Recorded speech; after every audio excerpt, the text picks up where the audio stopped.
Welcome. This is James Corbett of the Corbett Report with your Sunday update from the Center for Research on Globalization at globalresearch.ca. And now, for the real news. Pakistani-Canadian Tahawur Rana was acquitted in a Chicago court this week on charges of aiding the 2008 Mumbai massacre, but was convicted on the lesser charge of providing support to a thwarted terrorist plot to attack the offices of a Danish newspaper that printed controversial cartoons depicting the Prophet Muhammad. He was also found guilty of aiding the designated terrorist group Lashkar-e-Taiba, or LET. The case against Rana, however, was outshone by the testimony of Rana's friend, David Headley, who had already pled guilty to his role in helping to plan the 2008 Mumbai attack, in which 164 people were killed and 308 wounded in a coordinated three-day shooting and bombing campaign. Headley pled guilty to his role in the attacks last March in a Chicago court in a plea deal that spared him the death penalty on condition that he cooperate with U.S. intelligence officials and prosecutors. Although receiving virtually no coverage domestically, the case has been watched closely by the Indian press, which has made much of Headley's testimony that the Pakistani ISI worked with the LET in coordinating the Mumbai attack. First up, let's quickly recap how 26/11 plotter David Headley has implicated Pakistan in the Chicago trial, which is on right now. And first of all, prosecutors have submitted a whole lot of evidence like emails from Headley to his handlers in the ISI. In fact, he has testified to getting help and guidance from two ISI officers, and the emails show that they are in constant touch with him and his handlers. One of them is Major Iqbal, identified as Chaudhry Khan, who Headley claims is a 26/11 mastermind and made key decisions. Headley also says he met Major Iqbal several times before the 26/11 attacks, and that terror groups like the LET operated under the umbrella of the ISI.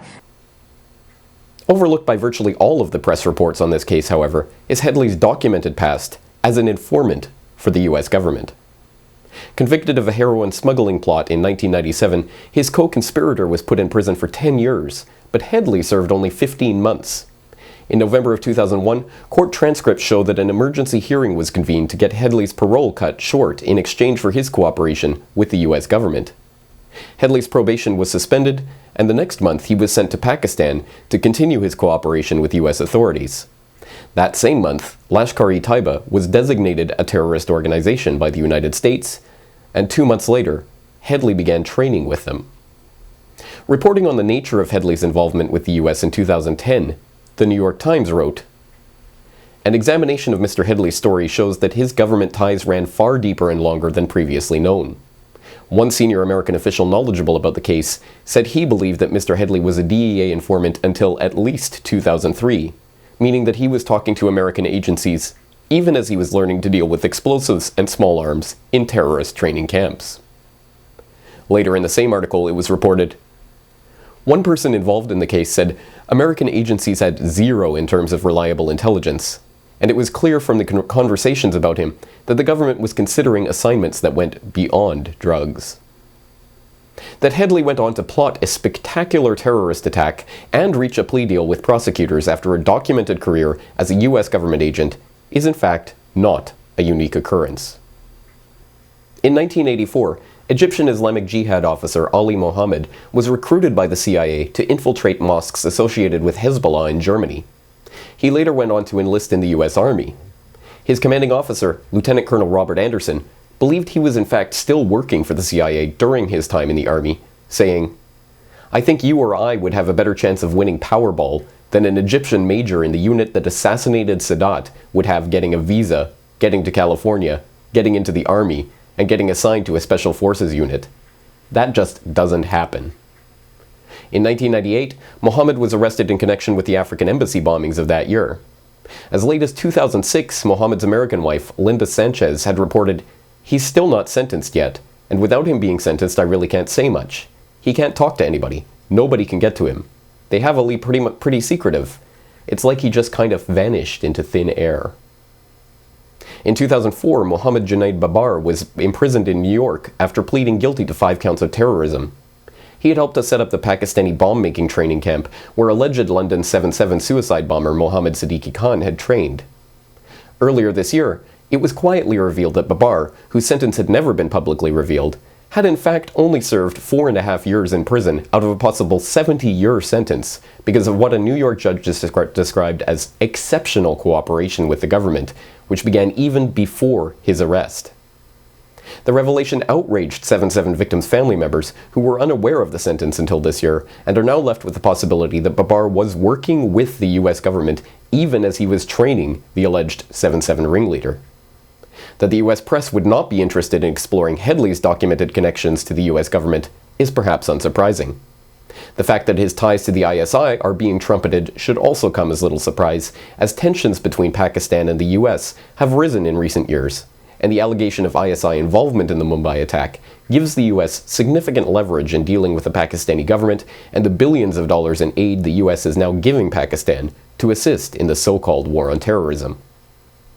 Late last week, I discussed the case with terrorism expert, documentary filmmaker, and global research contributor Tom Secker.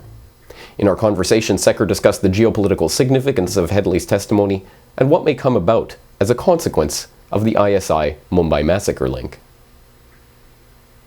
One of the things that's so abundantly clear from this trial is that Headley's connection to the ISI, and indeed the whole Mumbai plot's connection to the ISI, is being openly admitted and being very much pushed into the mainstream media coverage of this. But the connection between Headley and the US government has barely been acknowledged at all. And they're particularly not keen to really answer this question as to was he working for other agencies? How long was he working for them?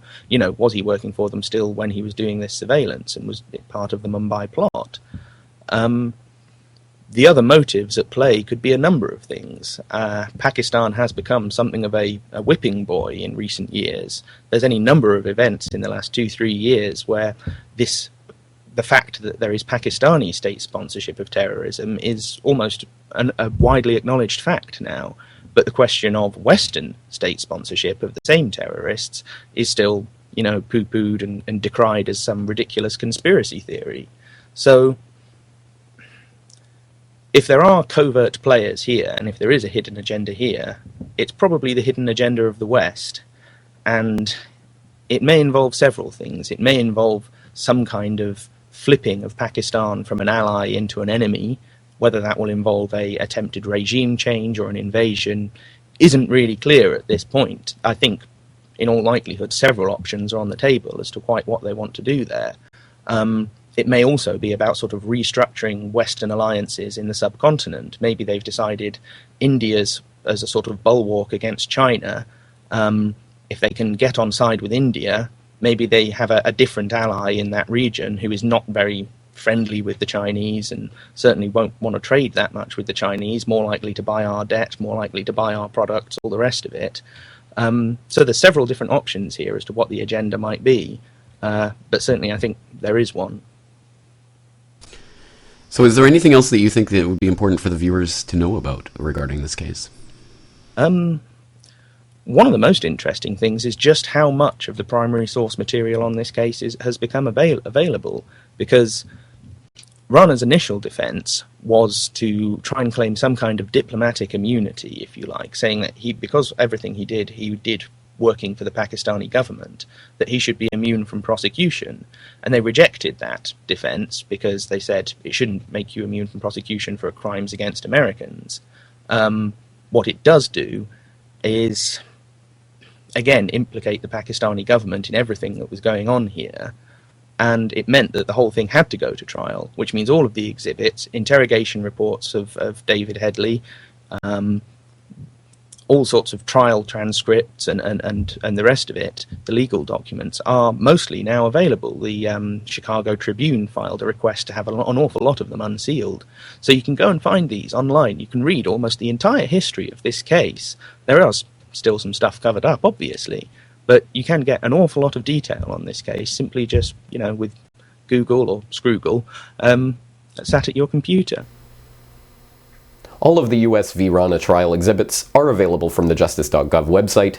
For links to all of the information cited in this report, please see the video transcript at corbettreport.com. For more on this story and other breaking news and current events, please go to globalresearch.ca. For more research and analysis by James Corbett, please go to corbettreport.com.